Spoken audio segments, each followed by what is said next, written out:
tetap setia. Terlalu banyak, Terlalu banyak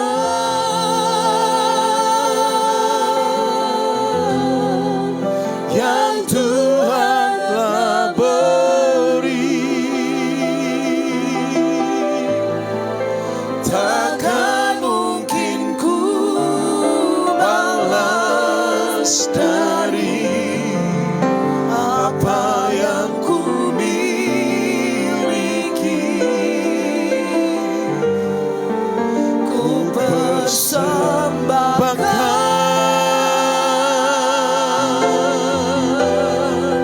seluruh Hidupku, oh Tuhan, biar ku tetap cinta dan ku tetap setia untuk selama-lamanya.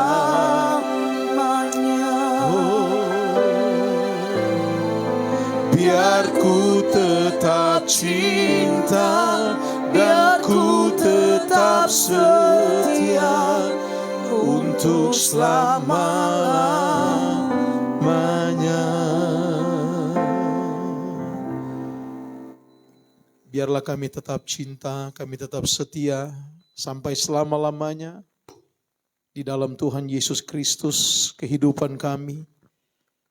Karena kami percaya Tuhan tidak pernah meninggalkan kami. Kami bersyukur di penghujung minggu terakhir September 2023, tepatnya hari ini 24 September 2023, kembali kami datang bersyukur kepadamu ya Tuhan. Kami mau duduk sehidangan dengan firman-Mu setelah kami telah memuji menyembah Engkau di dalam roh dan kebenaran, dan Engkau Tuhan yang bertakhta di atas segala pujian penyembahan umat-Mu. Terima kasih Tuhan, ampuni dosa kesalahan kami, layakkanlah kami untuk duduk sehidangan dengan firman Tuhan. Saatnya hari ini kami mau belajar perihal lebih dari pemenang. Apa dan bagaimana, biarlah semua itu berkesesuaian dengan kebenaran firman Allah. Apa yang harus kami pahami, bahwa kami adalah umat pemenang, bahkan lebih daripada pemenang. Oleh karena itu, biarlah kuasa Roh Kudus yang menguasai kami semua, dan menafsirkan kepada masing-masing kami secara pribadi, apa yang menjadi maksud dan kehendak Tuhan dalam kehidupan kami, lewat pembicaraan ini lebih dari pemenang. Hamba-Mu Engkau pakai seluruh dengan kehendak-Mu saja ya Tuhan, untuk bisa memberikan pengajaran Alkitabiah yang benar-benar sesuai dengan Alkitab. Terpujilah nama-Mu Bapa, sumber kebenaran, kuduskan kami dengan kebenaran karena firman-Mu adalah kebenaran. Dan di dalam nama Yesus Kristus kami siap diberkati dengan kebenaran firman Tuhan. Semua kita yang percaya dan siap diberkati sama-sama katakan amin. Silakan duduk Bapak Ibu semuanya, shalom. Bersyukur kita ya hari ini 24 September 2023 di penghujung bulan September, minggu terakhir. Karena minggu depan kita sudah masuk tanggal 1 Oktober dan kemudian masuk di bulan yang baru ya.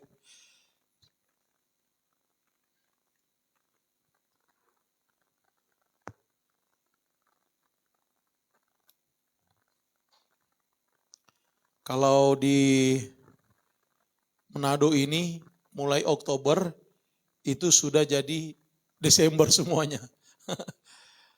Oke, baik, kita akan belajar satu tema secara topikal ya, secara topik lebih dari pemenang. Boleh ditampilkan?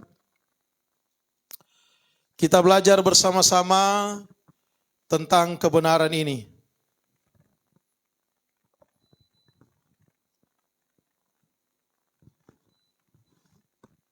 Ya, sudah? Oke, yuk baca bersama-sama.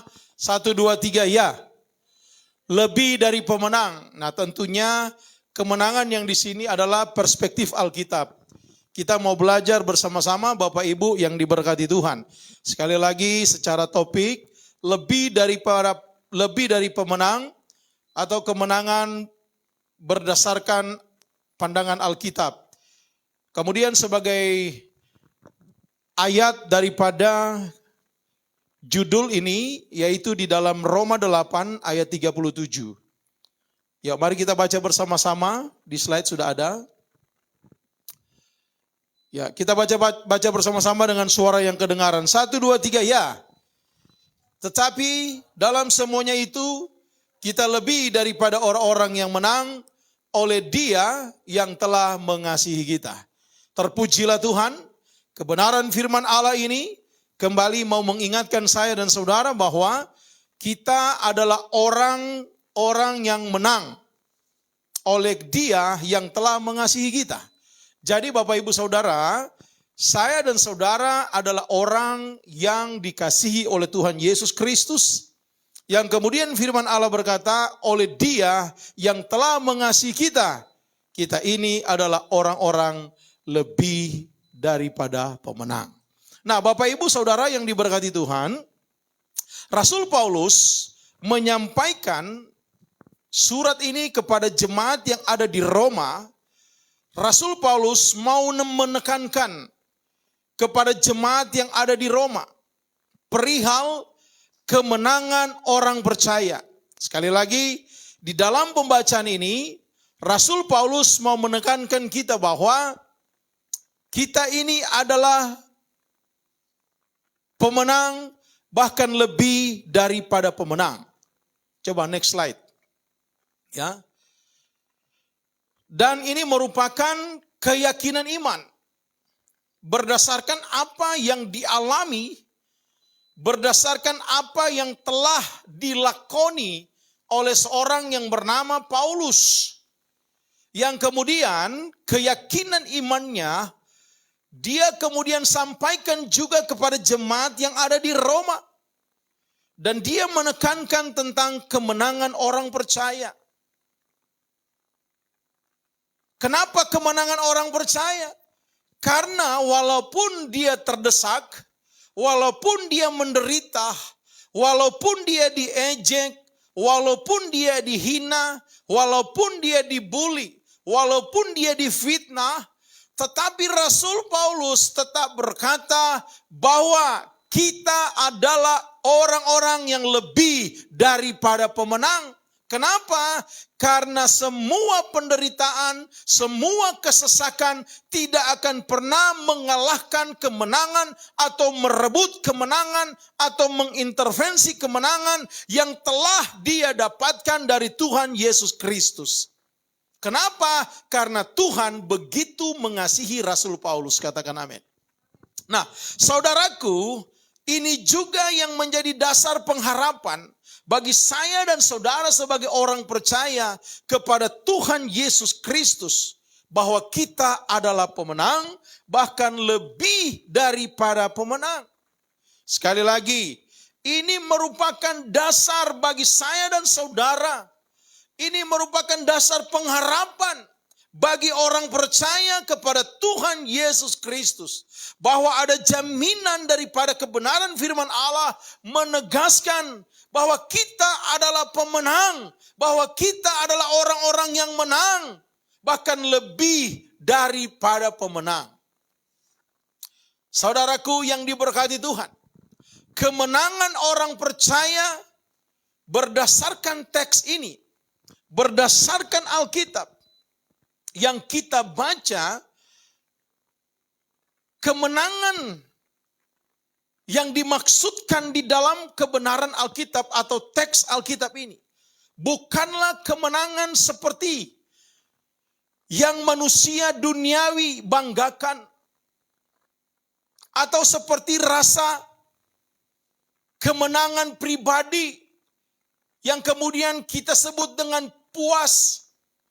Merasa sangat puas, merasa sangat bangga, keuntungan diri sendiri, kesuksesan, keberhasilan hidup,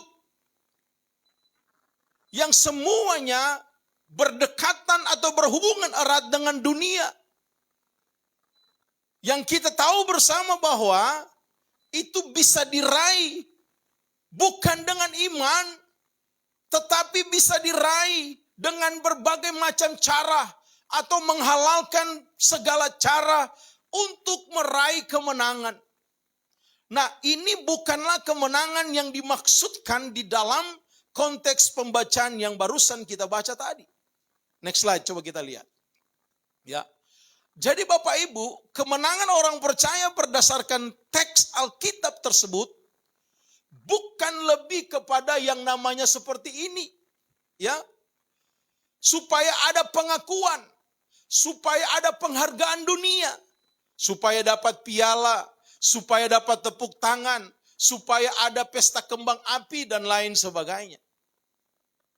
Jadi kemenangan saya dan saudara berdasarkan pembacaan Alkitab ini, kemenangan orang percaya sekali lagi bukan kemenangan yang berkaitan erat dengan dunia kejar atau manusia dunia kejar supaya ada pengakuan, supaya ada penghargaan dunia. Karena Bapak Ibu Saudara yang diberkati Tuhan, kalau kita ingin mencari kemenangan perspektif dunia, maka kita akan menghalalkan segala cara untuk meraih kemenangan tersebut. Dan itu sudah dapat dipastikan. Tidak peduli orang lain sakit, tidak perlu peduli orang lain teraniaya, tidak peduli orang lain kita celakakan agar kita bisa menang, agar kita bisa meraih kesuksesan, kemudian kita bangga, kemudian kita puas, kemudian kita merasa untung dan lain sebagainya. Dan akhirnya mendapatkan piala, dan akhirnya mendapatkan tepuk tangan, dan akhirnya mendapatkan pesta kembang api. Suatu waktu saya menonton di YouTube ice skating atau apa itu yang di salju itu, tapi yang di dalam ruangan. Seperti sepatu roda lah, tapi mereka pakai ice skating. Ya. Tiba-tiba di lintasan itu ada yang berbuat curang. Nah, yang paling belakang dia tidak kena dengan sifat atau atlet tersebut yang sedang berbuat curang. Apa yang dia lakukan? Di waktu mau masuk tikungan terakhir, mau finish, dia dengan sengajanya menyikut atau menghalangi yang di sebelah yang sudah mendekati garis finish. Dan apa yang terjadi? Dari 5 orang, 4 yang di depan itu jatuh semua. Yang paling belakang, dia melenggang dengan sendirinya. Karena apa? Dia tidak masuk dalam crash itu. Bukan berarti yang di belakang itu sumpah-sumpahin, oh celaka kalian, tidak. Tapi coba lihat, ya, karena yang di depan ini pengen mau sampai garis finish duluan, dia sikut kanan dan akhirnya yang ada di dekat itu celaka semua. Yang paling belakang justru dia yang masuk finish. Hanya demi sebuah piala, tepuk tangan, dan bahkan pesta kembang api. Mungkin setelah pulang ke kampung halaman. Saudara, saya mau katakan dengan baik. Di dalam kekristenan, kita tidak perlu cari tepuk tangan dari manusia, dari orang. Di dalam kekristenan tidak perlu ada pesta-pesta merayakan kemenangan dalam tanda petik yang dunia kehendaki. Atau kita mencari piala agar bisa dipajang di rumah menjadi kebanggaan dan lain sebagainya. Pak Pendeta, emang tidak boleh kalau dapat piala? Sangat-sangat boleh, kata siapa tidak boleh. Tetapi yang dimaksudkan kemenangan di sini adalah bukan yang berkorelasi aktif dengan sifatnya dunia. Karena kenapa? Kalau kita hanya mau supaya ada pengakuan dan supaya ada penghargaan, mari kita lihat slide berikutnya. Sebaliknya, ini kalau kalah, maka akan merasa malu, maka akan merasa kecewa, maka akan merasa sakit hati, akan marah, kemudian emosional, gampang tersinggung, dan merasa terhina. Dan pada akhirnya, semua kehidupannya menjadi negatif. Kenapa menjadi negatif? Karena kemenangan yang dia rencanakan, kemenangan yang ingin dia raih dengan segala macam cara yang telah dia lakukan, pada akhirnya dia tidak dapatkan, maka yang terjadi sebaliknya, dia mengalami kekalahan. Disitulah dia mengalami kejatuhan kehidupannya. Dia malu, dia kecewa, sakit hati yang teramat sangat, marah-marah, pribadi menjadi pribadi yang emosi. Kenapa?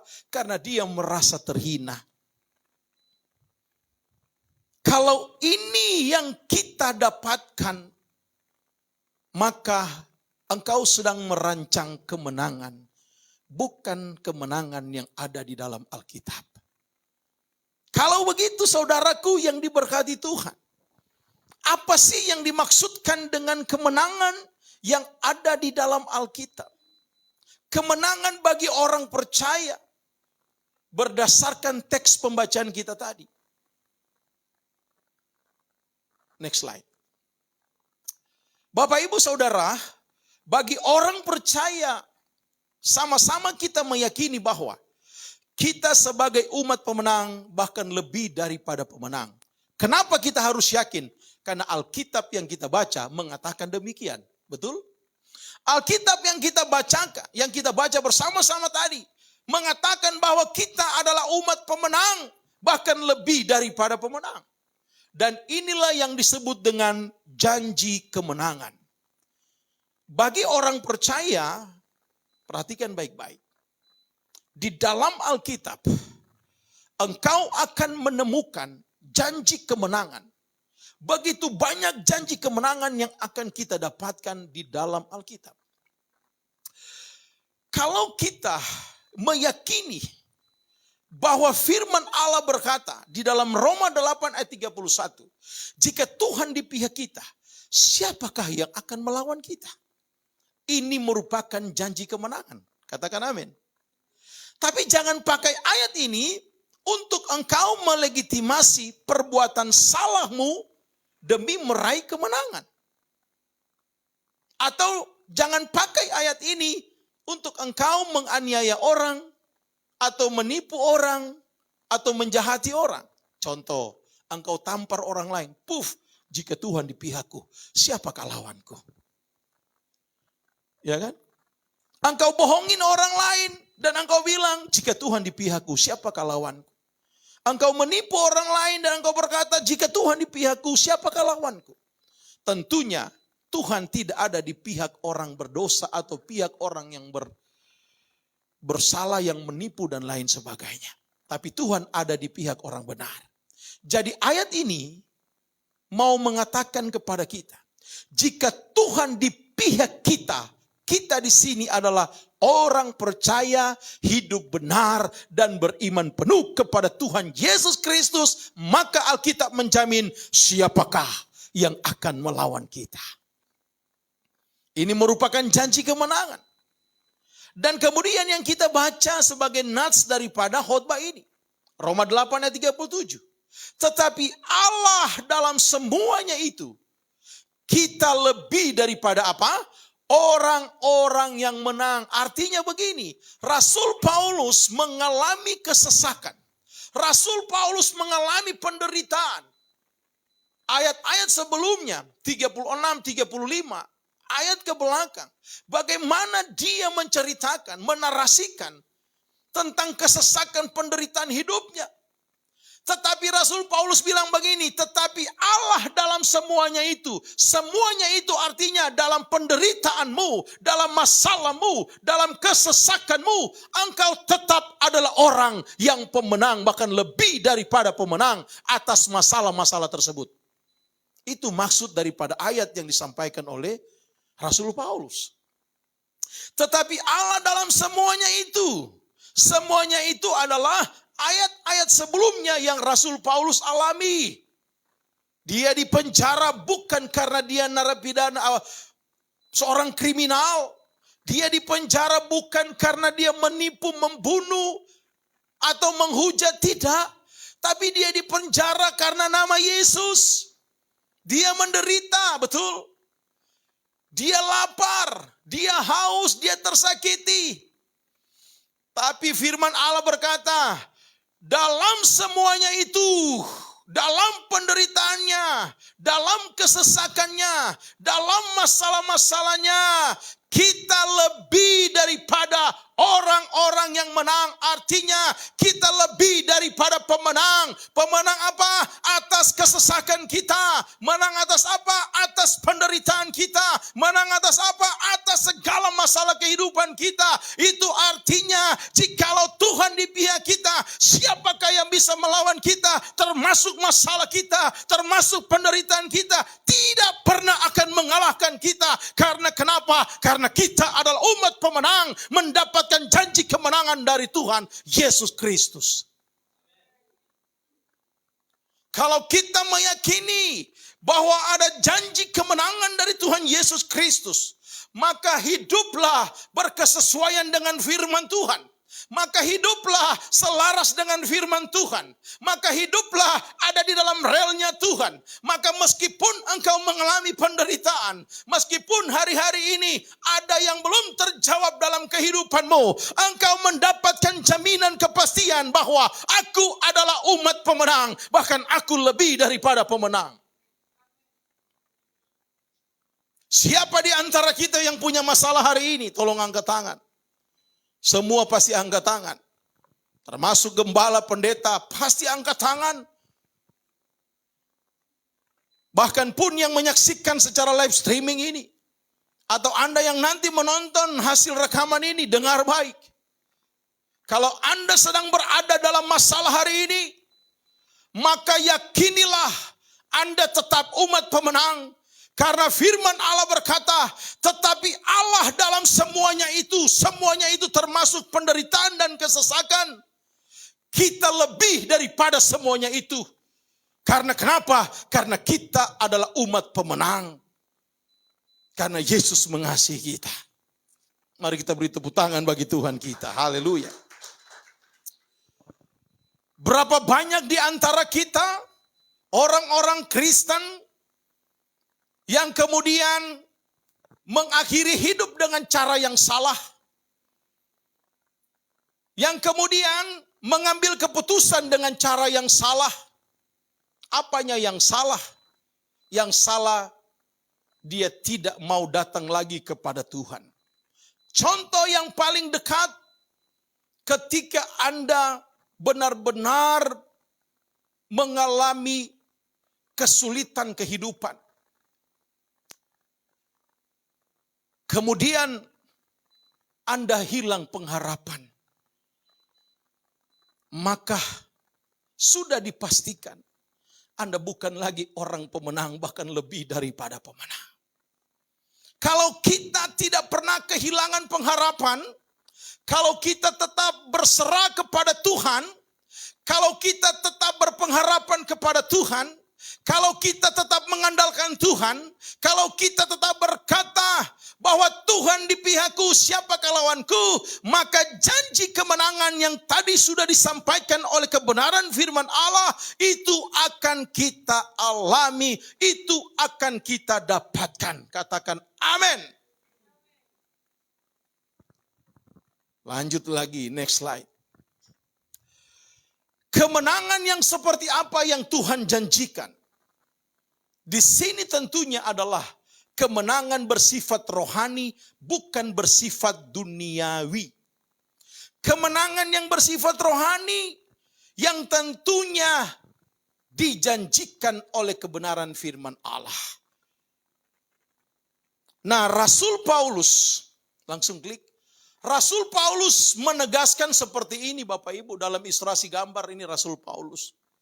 Paulus menegaskan, kemenangan rohani di dalam Tuhan berdasarkan Alkitab yang menjadi dasar kehidupan orang percaya ialah iman yang mengalahkan dunia. Katakan amin. Iman saya dan saudara dapat mengalahkan dunia, dan itu yang akan menghantarkan kita menjadi pemenang, bahkan lebih daripada pemenang. Jadi ternyata saudara, di dalam pembacaan kita hari ini, di mana Paulus menegaskan iman yang mengalahkan dunia, itulah iman orang pemenang, bahkan lebih daripada pemenang. Bukan hartamu yang bisa mengalahkan dunia, bukan jabatanmu yang bisa mengalahkan dunia, bukan pekerjaanmu yang bisa mengalahkan dunia, bukan keahlianmu yang bisa mengalahkan dunia, bukan apapun yang engkau miliki di dunia ini yang bisa mengalahkan dunia, tetapi hanya imanlah yang bisa mengalahkan dunia. Dan iman itu adalah pribadi saya dan saudara percaya kepada Tuhan Yesus Kristus. Itulah definisi iman. Amin. Barang mata tidak lihat, telinga tidak pernah dengar, bahkan tidak pernah timbul pun di dalam hati. Asal kita percaya kepada Tuhan, maka kita akan meraih janji-janji kemenangan yang Tuhan sudah janjikan di dalam Alkitab. Dan untuk meraih kemenangan itu, caranya dengan beriman penuh kepada Tuhan Yesus Kristus. Katakan amin.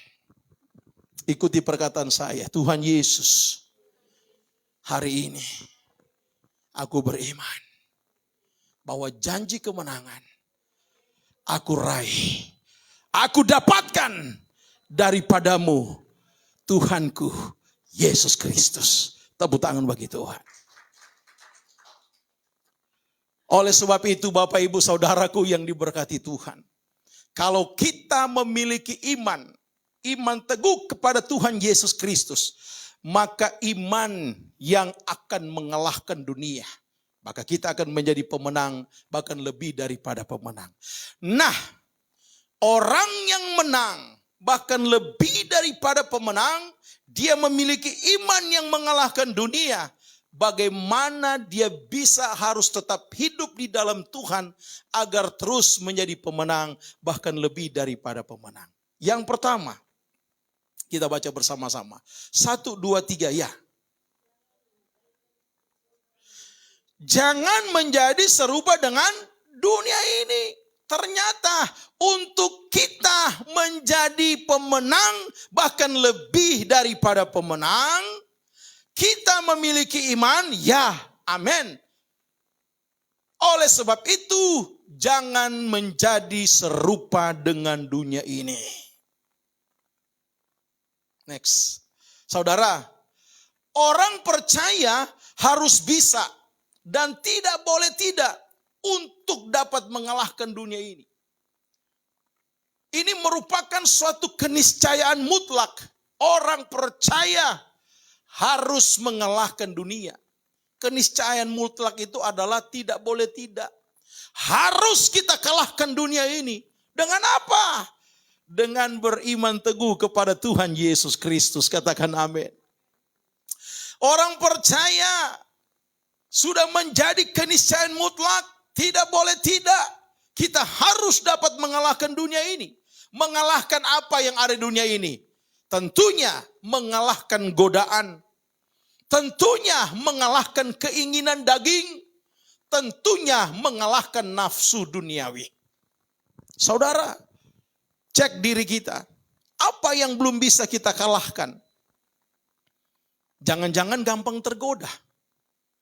Tergoda oleh apa? Keinginan diri sendiri.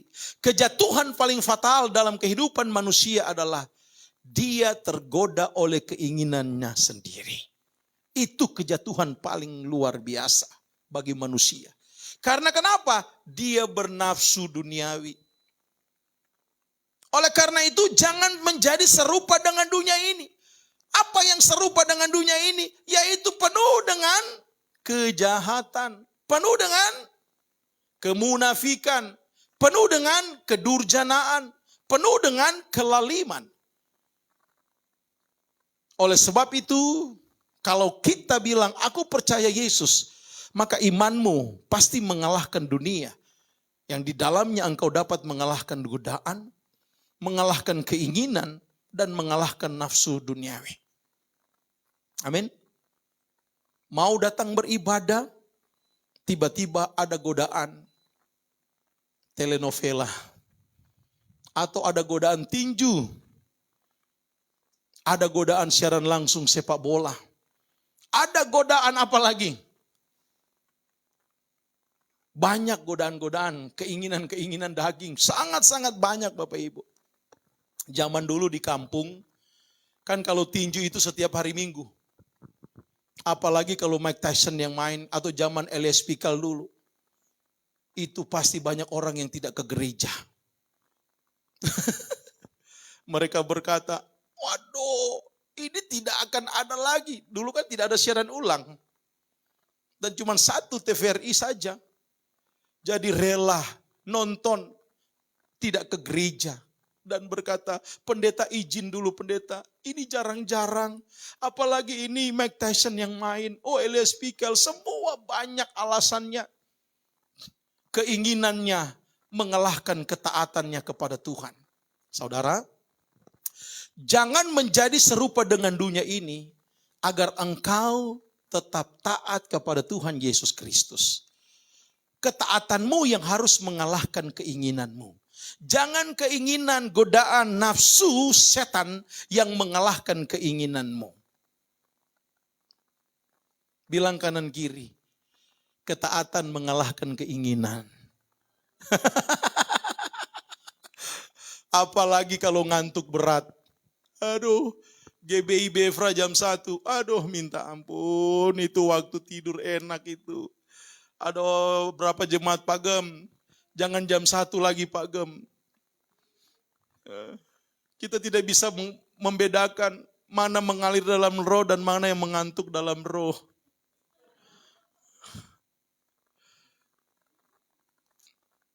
Apalagi pemain musik lagi semangat-semangat duduk di belakang. Mereka sudah mengalir dalam roh. Tinggal dihantam pakai kaki dari belakang. Woi bangun. Saudara, bukan rahasia lagi di dalam gereja. Banyak orang Kristen tertidur di dalam roh. Itu salah. Masa Roh Kudus bikin tertidur kita? Lagi menyembah Tuhan. Tapi coba kalau lagi nonton sinetron, terbangun dalam kesemangatan. Matanya melek terus. Iya kan?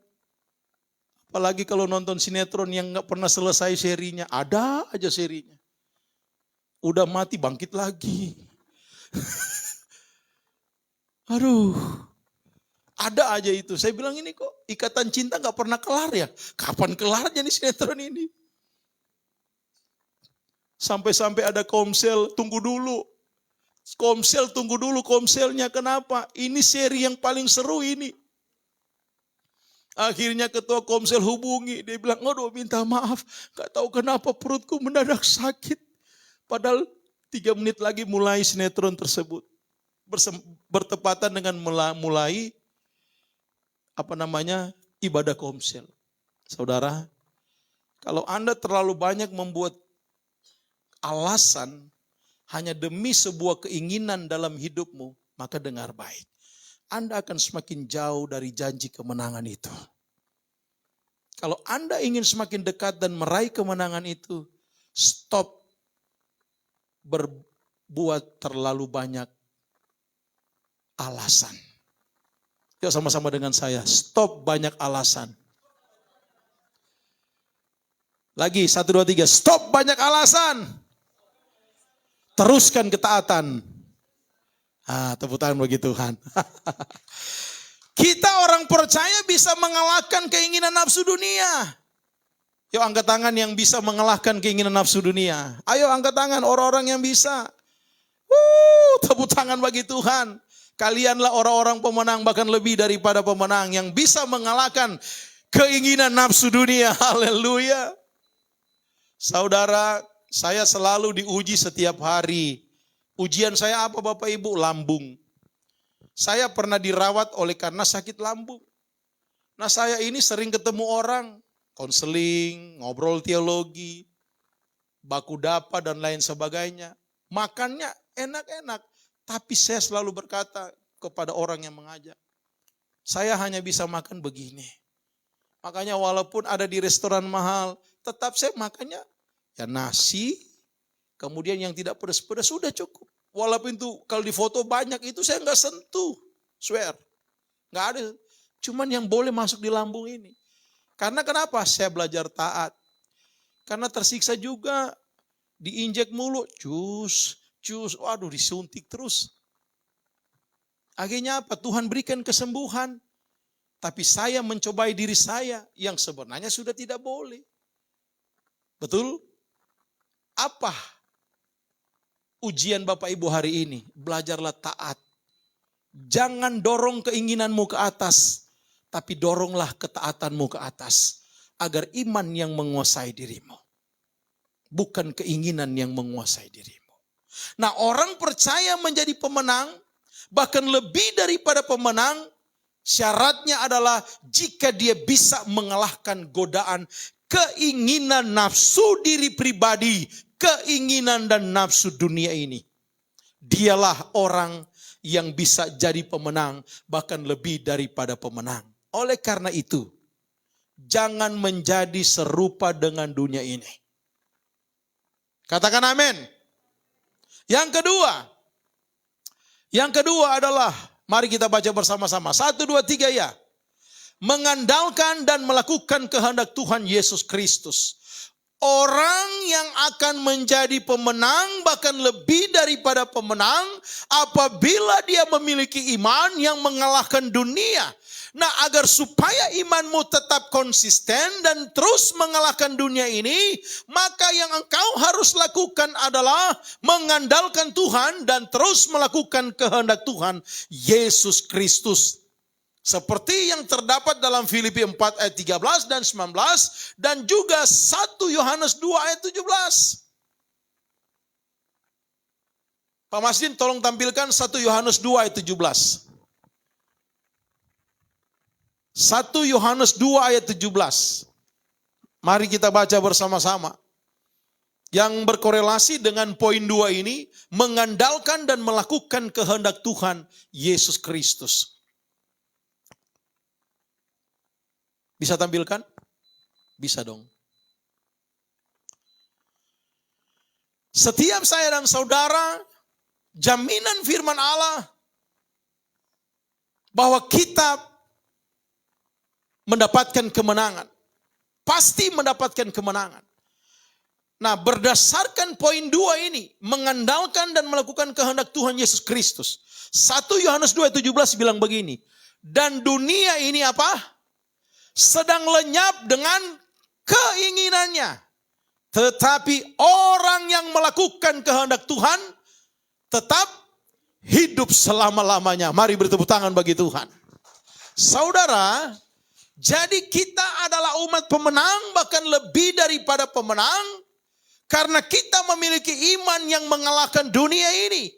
Nah, oleh karena itu orang percaya yang beriman kepada Tuhan Yesus Kristus, dia diwajibkan mengandalkan Tuhan dan melakukan kehendak Tuhan Yesus Kristus. Dunia ini sedang lenyap, kata firman Allah, tetapi orang yang melakukan kehendak Tuhan, dia akan hidup selama-lamanya.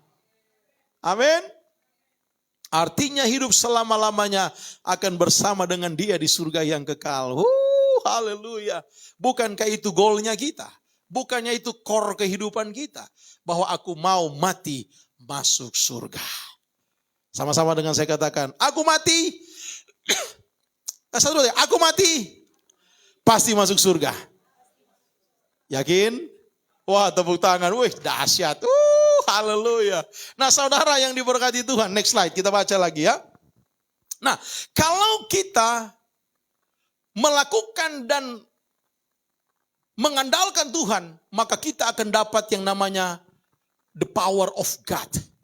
Kita akan mendapatkan kekuatan dari Allah.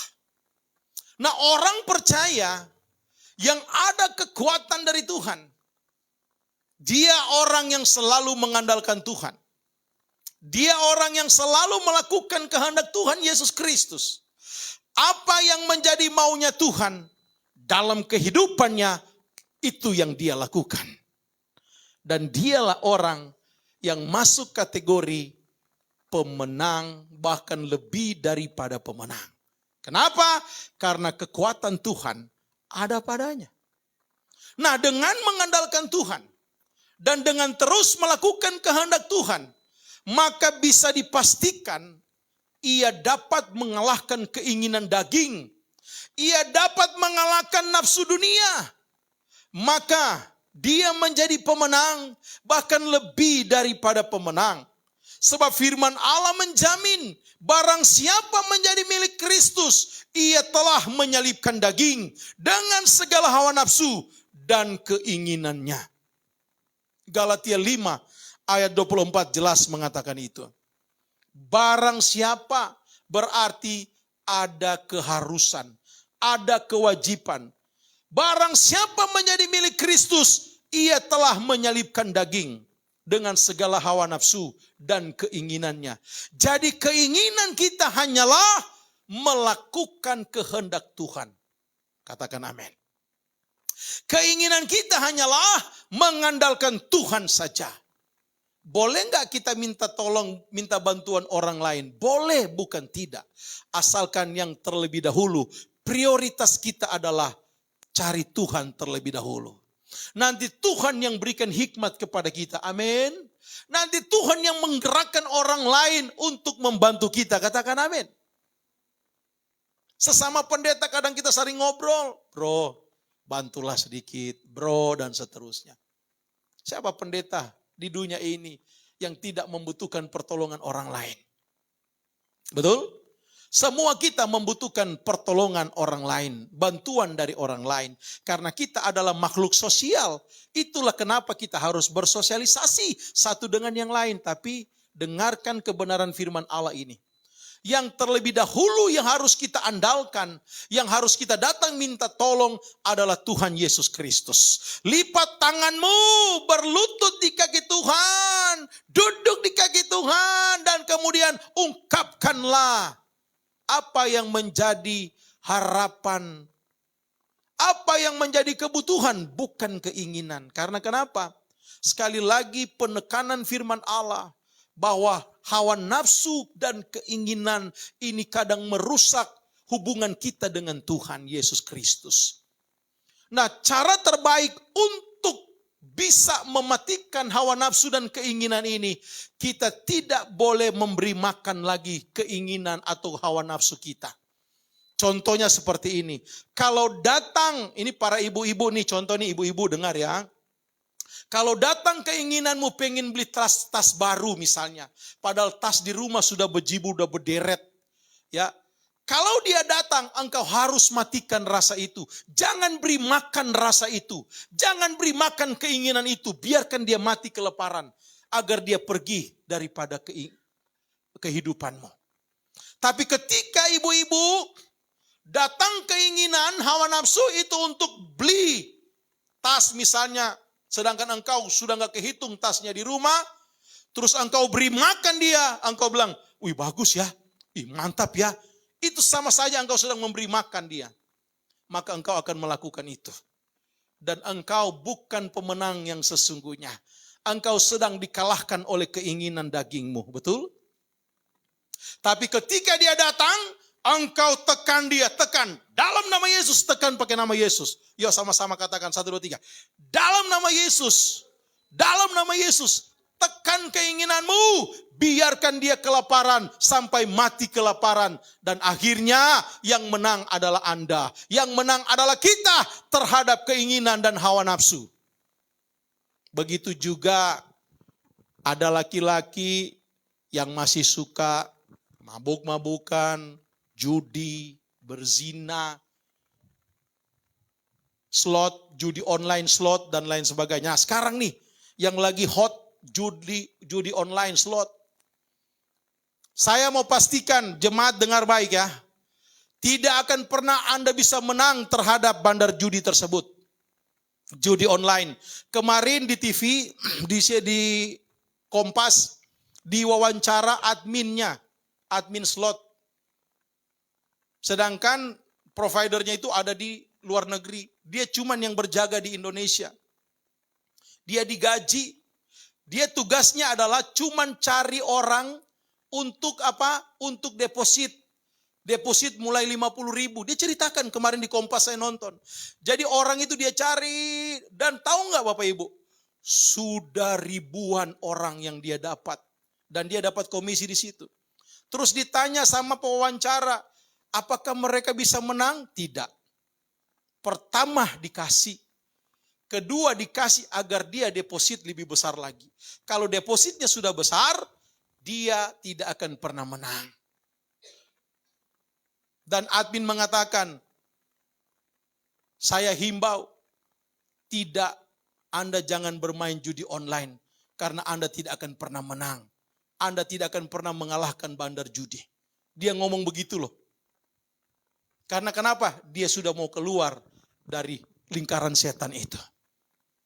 Nah, kalau engkau biasa main slot, termasuk yang nonton live streaming ini, dengar baik.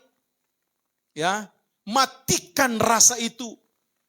Dengan apa? Dengan nama Yesus. Dalam nama Yesus, keinginan masang deposit slot, judi online, dalam nama Yesus, pergi dalam nama Yesus. Maka dia akan mati kelaparan, maka engkau akan dipastikan menang atas keinginan daging, ingin bermain judi online itu. Dan banyak lagi Bapak Ibu. Nah, saudara yang diberkati Tuhan, poin kedua saya katakan bahwa untuk kita bisa mengalahkan dunia ini, iman yang mengalahkan dunia ini dan bisa menjadi pemenang bahkan lebih daripada pemenang. Maka yang harus kita lakukan adalah mengandalkan Tuhan dan melakukan kehendak Tuhan. Kehendak Tuhan dalam kehidupan kita selalu baik dan pasti akan dapatkan hal yang baik. Yang ketiga, yang terakhir. Yuk kita baca bersama-sama. 1, 2, 3. Capai garis finish dengan memelihara iman. 2 Timotius 4 ayat 7. Aku telah mencapai garis finish dan telah memelihara iman. Jadi saudara, untuk kita menjadi pemenang bahkan lebih daripada pemenang, maka kita harus apa? Memelihara iman kita agar kita bisa capai garis finish kehidupan kita. Next slide. Orang percaya harus mencapai garis finish kehidupan dengan memelihara iman kepada Tuhan Yesus Kristus. Tetap menang, dia akan tetap menang saat menghadapi bujuk rayu nafsu dunia. Dia akan tetap menang saat menghadapi kenikmatan dunia. Dia akan tetap menang saat menghadapi dosa kedagingan dunia. Galatia 5 ayat 19 sampai 21. Tapi perbuatan daging sudah nyata. Ada 15 perbuatan daging. Betul? Yang ada di dalam Alkitab dan lain sebagainya. Saudara, kalau kita tetap memelihara iman kita, maka kita akan capai garis finish. Itulah yang disebut dengan I am the winner. Aku adalah pemenang, bahkan lebih daripada pemenang.